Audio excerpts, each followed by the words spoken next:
మీరు కరెక్ట్ చేసుకోండి.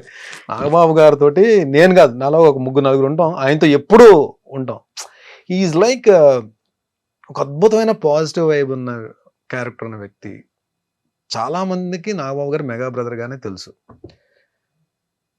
బట్ ఆయనతోటి ఎవరైనా ట్రావెల్ చేస్తే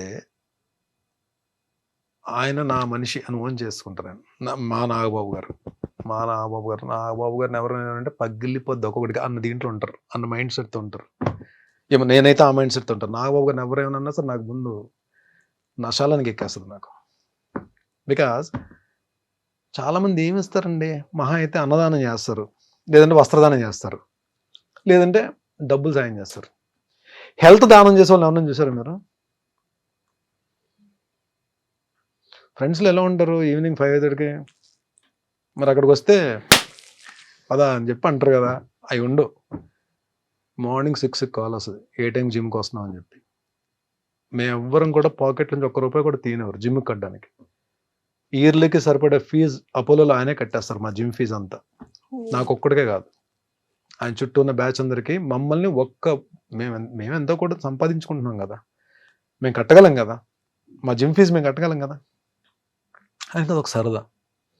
ఆయన వలన మాకు హెల్ప్ అవ్వాలి, ఆయన వలన మేము హెల్తీగా ఉండాలి, ఆయన వలన మేము ఫిట్గా ఉండాలి. మేము ఫిట్గా ఉంటే 4 క్యారెక్టర్లు వస్తాయి మాకు, మేము మంచి పేరు తెచ్చుకుంటాం, మేము పని చేయగలం. ఈ కాన్సెప్ట్ ఉంటారు. అంటే ఇంకోటి ఏంటి, హెల్తీ బాడీకి ఎప్పుడు హెల్తీ మైండ్ ఉంటుంది అని చెప్పి ఆయన ఆలోచన. Actually it's true. So what he says always, when you change your habits, those habits will change your future. ఇది concept. Change your habits, those habits will change your future life. ఇది ఎవరు చెప్తారండి? మన అమ్మా నాన్న చెప్తారు మనకి. అమ్మా నాన్న పాడైపోమని ఎవరికి చెప్పరు కదండి. కానీ మన అమ్మా నాన్న చెప్పే కూడా మనకు నచ్చవు. ఈయనలో గమ్మత్తైన విషయం ఏంటంటే, ప్రతి విషయం మనకు నచ్చేటట్టు చెప్తారు.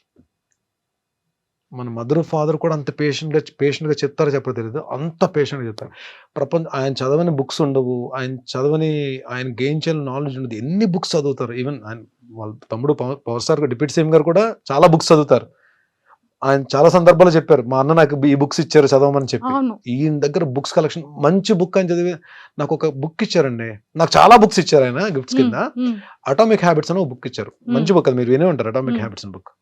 దాని తర్వాత నా లైఫ్ స్టైల్ చేంజ్ అయిపోయింది. లైఫ్ స్టైల్ చేంజ్ అని చెప్పడం కన్నా నా హ్యాబిట్స్ అన్ని మారాయి.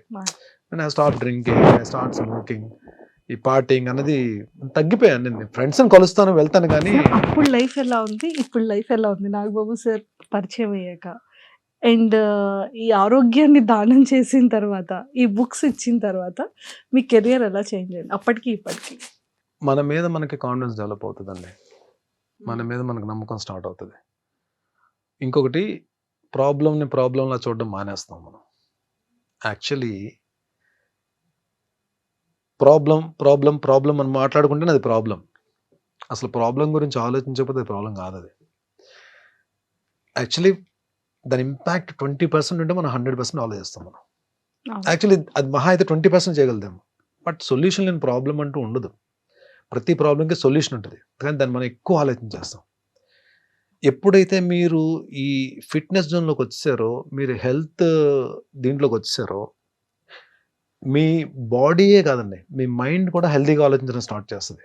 మీ బాడీ ప్రతి ఛాలెంజ్ని స్వీకరిస్తుంది. ఎన్ని కమ్ విల్ ఫైట్.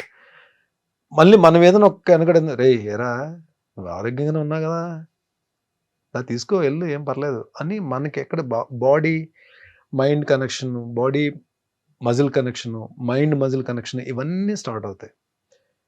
మీకు లైఫ్ స్టైల్ ఎలా చేంజ్ అయిపోతుంది అంటే, మీరు భోజనం చేస్తారు, భోజనం మానరు కదా, బ్రష్ చేస్తారు, బ్రష్ చేయడం మానరు కదా. అలాగే జిమ్కి వెళ్ళడం కూడా అలవాటు అయిపోతుంది. అది ఎలా బ్రష్ చేస్తామో, ఎలా బ్రేక్ఫాస్ట్ చేస్తామో మన రొటీన్లో ఒక పార్ట్ అయిపోతుంది. ఏది ఫిట్గా ఉండడం కానీ, మన హెల్త్ని మనం జాగ్రత్తగా కాపాడుకోవడం కానీ, మన సరౌండింగ్స్, మన చుట్టుపక్కల మన ఫ్రెండ్స్కి కానీ హెల్త్ గురించి మనం చెప్పడం కానీ, ఇది తెలియకుండా ఒక సెటప్లోకి వెళ్ళిపోతాం మనం. Super sir. ఇది అంతా ఓకే, ఈ రిలేషన్, ఈ చేంజింగ్ అంతా ఒకటి. అంటే ప్రతి పిల్లలకి పేరెంట్స్ చాలా ఇంపార్టెంట్ కదా. ఎవ్వరు కొట్టినా, తిట్టినా, గొడవ పడినా, అలిగినా అమ్మ, నాన్ననే. అలాంటి అమ్మకి అంటే ఫోన్ ఏ టైంలో ఉన్నా లేకపోయినా భరణి గారి దగ్గర ఎక్కడ ఎలాంటి షెడ్యూల్‌లో ఉన్నా, ఏ టైం అయినా ఆఫ్టర్‌నూన్ మాత్రం ఖచ్చితంగా అమ్మకి కాల్ చేసి తిన్నారా అని అడుగుతారంట. ఏంటి అది? ఫాదర్ చనిపోయినప్పుడు ఇంకెవరు సెటిల్ అవ్వలేదు లైఫ్‌లో. ఆవిడ ఆయన సిస్టర్‌కి ఒక్కరికే మ్యారేజ్ చేశారు. అప్పటికి ఇంకా మేము అంటే ఇది ప్రపంచం అని చెప్పి తెలియదు ఇంకా. లక్కీగా మా అన్న జాబ్‌లోకెళ్ళాడు. సో, ఒక ఏ బాధ్యతలు లేకుండా మేము ఇలాగే ఉండాలని చెప్పి రుద్దకుండా వాళ్ళు I can't say they are very rich. వాళ్ళకున్న దాంట్లో మాకెప్పుడు ఏ ఇబ్బంది లేకుండా చూసుకునే వాళ్ళు. సడన్‌గా ఫాదర్ చనిపోయేటప్పటికి అన్నకి జాబ్ పరంగా వేరే చోటున్నాడు. చెల్లికి మ్యారేజ్ అయిపోయింది కాబట్టి తన ఫ్యామిలీ బావగారాలతోటి. అమ్మ నేనే కదా! ఇంకప్పుడు అమ్మ నాతోనే ఉండాలి. అంటే డాడీ చనిపోయిన దగ్గర నుంచి 94 అంటే 31 ఇయర్స్. 31 ఇయర్స్ నాతోనే ఉందమ్మ. తనెప్పుడు అంటే ఏదో తనకున్న దాంట్లో ఫాదర్ ఏదో సంపాదించిన దాంట్లో అందరినీ వాళ్ళ నలుగురు తమ్ముళ్ళు చూసుకున్న దాంట్లో ఏ రోజు కూడా నాకు ఇది లేదు అని ఎప్పుడు అనిపించలేదు. అంటే ఏ రోజు కూడా నా ఆకలితో పడుకోనివ్వలేదు ఆవిడ. అండ్ అంటే అది నేను డెసిషన్ తీసుకున్న ప్రతిసారి అది రాంగ్ డెసిషనో రైట్ డెసిషనో నేను చెప్పలేను కానీ ఒక పిల్లర్లా నిలబడిపోయింది. ఆవిడ స్ట్రాంగ్ మెంటల్లీ స్ట్రాంగ్గా నేను చెప్పలేను. బట్ నా విషయం వచ్చేటప్పుడు పర్టికులర్ నా విషయం వచ్చేటప్పటికి ఆవిడ మెంటల్లీ స్ట్రాంగ్గానే బిహేవ్ చేసేది నా దగ్గర. నేనున్నాను నీకు అన్నట్టు బిహేవ్ చేసేది. ఇది కావాలి, ఇది అవసరమైంది అని చెప్పండి ఏదో రకంగా తెచ్చేసేది. అది ఎలా తెచ్చేదో తెలిసేది కాదు. మేబీ తర్వాత తెలిసేది నాకు. తను గోల్డ్ ఏదైనా పెట్టేసి తెచ్చేదో, తను ఎవరి దగ్గర హ్యాండ్ లోన్ కింద తీసుకొని తెచ్చేదో తెలిసేది కాదు కానీ బట్ ఇది లేదు అన్నమాట నోట్లో నుంచి ఎప్పుడు రాలేదు. అంటే నా జన్మనిచ్చిన తల్లే అలా ఉంటుందని నేను అనుకున్న. తల్లులందరూ అలాగే అందరమ్మలు అలాగే ఉంటారు అనుకుంటాను నేను. మేబీ ఆవిడ వలన నేను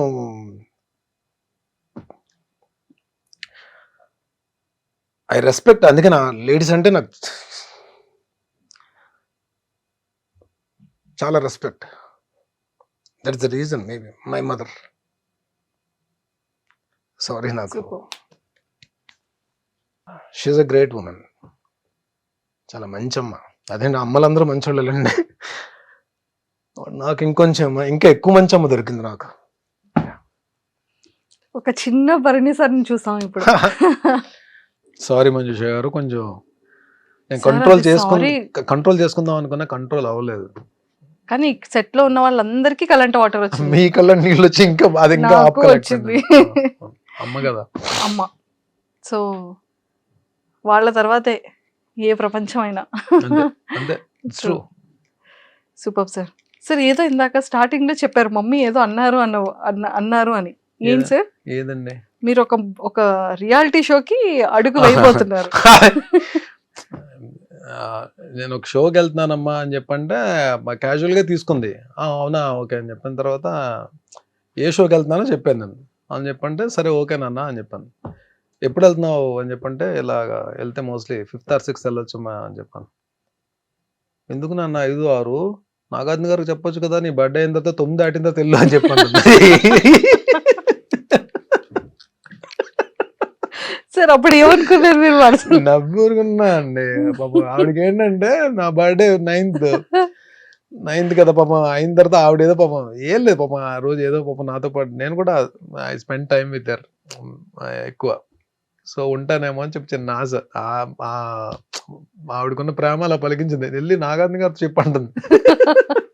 సార్ మమ్మీ చూస్తుంటారా బిగ్ బాస్?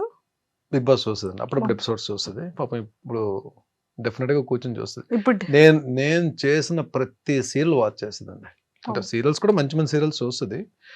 సో నేను యాక్ట్ చేసిన సీరియల్స్ అన్ని చూస్తుంది. తూర్పు పడవలో ఫాదర్ క్యారెక్టర్, అది చాలా మంచి క్యారెక్టర్. క్యారెక్టర్ పేరు అంకయ్య దొర. యాక్చువల్లీ దాసరి గారు రాసుకున్న క్యారెక్టర్ అది. సో ఆ క్యారెక్టర్లో నేను చేశాను. డాటర్కి ఫాదర్కి ఉన్న రిలేషన్ భలే ఉంటుంది. ఒకరోజు ఎపిసోడ్ అయిపోయి నేను ఇంటికి వచ్చాను. నేను 2-3 ఇంట్రెస్ట్లో కూడా చెప్పినట్టున్నా. షూటింగ్ ప్యాకప్ అయ్యి ఇంటికి వచ్చాను. 7:30కి ఎంతకు వచ్చేది అది. నేను వచ్చేటప్పుడు 9 ఎంత అయింది. అలా కూర్చుని ఉంది. ఏమ్మా అంటే చాలా మంచి సీన్ అప్పుడే టెలికాస్ట్ అయింది.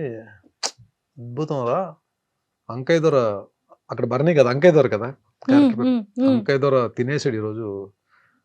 నాకు నెక్స్ట్ బర్త్ అంటూ ఉంటే అంకయ్య దొరకి కూతురుగా పుట్టాలని ఉందిరా నాకు అని చెప్పాను. నాకు అసలు గూస్ బంప్స్ వచ్చాయి ఆ కాంప్లిమెంట్ వినండి. ఆ మదర్ నుంచి ఆ మాట వచ్చేటప్పటికి అద్దరిపోయింది. ఏమి చేశాడు రా అంకయ్య దొర మాత్రం. అసలు bond relation between daughter and father అద్భుతంగా ఉంది. ఫాదర్ అంటే అలా ఉండాలి అని చెప్పాను. ఫ్యూ కాంప్లిమెంట్స్ అవి లైఫ్ లో మర్చిపోలేని కాంప్లిమెంట్స్. సీతామహాలక్ష్మి మా టీవీ స్టార్ మాలో అది సీతామహాలక్ష్మి నిజంగా ఎంత మంది ఫేవరెట్ సీరియల్ కదా సార్ ఆ టైంలో. సీరియల్ పీక్స్ లో ఉందని టెలికాస్ట్ అవుతుంది. వరుణ్ బాబుది ముకుంద ఓపెనింగ్ కి సార్ నాగబాబు గారు బిజీగా ఉంటే అన్నయ్య వస్తున్నారు వెళ్ళి రిసీవ్ చేసుకో అని చెప్పంటే నాకు లక్కీగా ఆయన్ని రిసీవ్ చేసుకునే అవకాశం దొరికింది. ఫస్ట్ టైం నేను మెగాస్టార్ గారిని చూడడం బయట. ఓ Mukunda film okay. So Surekha ma'am Aravind garu Chiranjeevi గారు వచ్చారు కార్లో. వెళ్ళి నమస్కారం పెట్టి రిసీవ్ చేసుకోవడానికి వెళ్ళాం. నన్ను చూసి ఏ గోపాల్ అని చెప్పి అన్నారు. సీతామహాలక్ష్మిలో నా క్యారెక్టర్ పేరు గోపాల్. గోపాల్ నువ్వు చాలా బాగా చేస్తావయ్యా చాలా బాగా చేస్తాను రోజు చూస్తాను సీరియల్ అని చెప్పి భుజం మీద చేసేసారు.